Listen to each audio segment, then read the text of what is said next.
NASCAR fans know the feeling. You watch a weekend unfold, and something just feels off.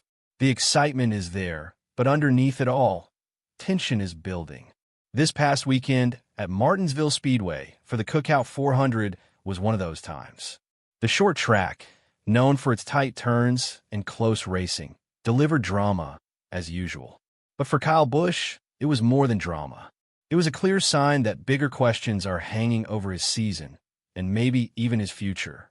If you have followed Busch's career, you know he is one of the true greats. A two-time champion, a driver who has won everywhere and in every kind of car. Yet right now, the wins have dried up, and what happened at Martinsville did not feel like a one-off bad day. It felt like the latest chapter in a story that has been slowly unfolding for months. Let's walk through it step by step, the way it played out, and why so many fans left the weekend asking the same question. Can this be fixed? It all started even before the race began. Qualifying is where drivers set the tone for the day, and the difference between the front and the back of the field was huge. Denny Hamlin laid down a blistering lap of 19.275 seconds to grab the pole. Drivers like William Byron, Josh Berry, Ty Gibbs, and Shane Van Gisbergen showed real speed too. Then came Kyle Busch. He rolled off in 34th place. That alone would sting. But the way he described the car hit harder. He called it sideways, loose, and almost impossible to drive with any confidence. When reporters asked if the team could make it better before the green flag, his answer was short and honest: no one knows. That kind of doubt from a veteran like Busch is rare. Even more telling was what he said next. He knew the tires would wear out fast. He even joked, though it didn't sound like a joke, that the team might need a caution between laps 30 and 40 just to stay competitive. Keep in mind, there had not been a single caution in the first stage of any race all season. Yet here was Busch, already planning for trouble before the race even started. You could feel the worry in his voice. This was not a driver hoping for a good run. This was a driver bracing for a long, uphill fight. When the race finally got underway, everything Busch feared came true. No early caution appeared to help. By lap 46, he was already a lap down. The radio crackled with raw frustration.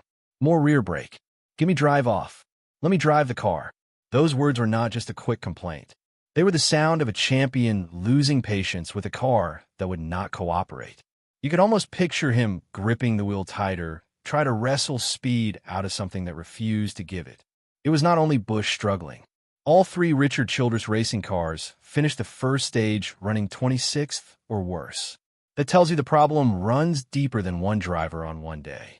Busch came into Martinsville sitting 23rd in the point standings. He still has not scored a single top 10 finish this season. Back-to-back races outside the top 20 had already piled on the pressure. Martinsville just added another painful chapter. Now, zoom out a little. Busch has not visited victory lane since June 2023. That is a 100-race winless streak for a driver of his caliber. When he first joined Richard Childress Racing in the new Gen 7 car, things looked promising. The team showed flashes of speed and even won races early on. But somewhere around the middle of that first season, the momentum shifted. The results started sliding downhill, and they have not climbed back up. Kevin Harvick, a sharp voice in the sport and a former champion himself, put it plainly on his own show. He said what many fans have been thinking quietly. The early promise with RCR has faded, and now it feels like the team simply does not have the speed it needs. Harvick even admitted he is worried about how this chapter ends, especially because this is a contract year for Busch. In NASCAR, contract years turn every lap into something bigger than just points. Every poor finish carries extra weight. So what is really happening here? It is easy to blame one bad setup or one tricky track. But when you connect the dots from qualifying to the radio calls to the final results, a clearer picture emerges. Kyle Busch is still one of the most talented drivers on the grid. That skill does not vanish overnight. The problem seems to be a mismatch between the driver and the car. When you put a fierce competitor like Busch behind the wheel of a machine that lacks balance, grip, or long-run speed, frustration builds fast. Mistakes creep in. Radio messages get heated. And the results do not match the talent. This pattern did not start at Martinsville. Harvick pointed out it has been building since midway through Busch's first year with the team. Patterns like this worry fans because NASCAR moves quickly. If a team cannot turn things around in a few races, an entire season can slip away. Add in the contract year pressure, and suddenly every weekend carries career-level stakes. No one wants to see a legend like Busch forced to chase a new ride, but the reality of the sport is clear. Results talk. Still, it would be wrong to count him out. Busch has bounced back before. He has turned tough seasons into strong ones and found ways to win when the odds looked long. That fighting spirit is exactly why fans still root for him so hard. We remember the driver who could charge from the back and steal a victory. We want to see that version of Kyle Busch again. Right now, though, Martinsville felt like a turning point. Either the team finds the speed and balance the driver needs, or the struggles will keep mounting. Childress Racing has a proud history, and fans would love to see them return to the front. But getting there will not be simple. It will take smart changes, honest talks inside the shop, and maybe a little luck along the way.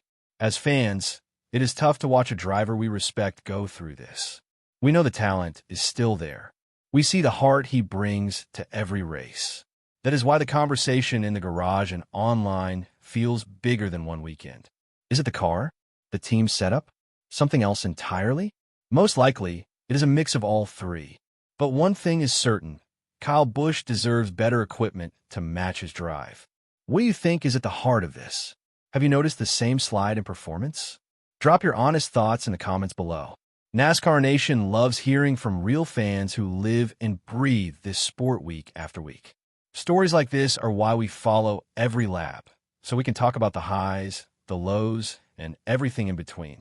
Martinsville reminded us that even the biggest names face hard times. For Kyle Busch, the road back to victory lane looks steep right now. But if anyone can climb it, it is him. The next few races will tell us a lot. Until then, we keep watching, keep hoping, and keep believing that the next great comeback could be just around the corner.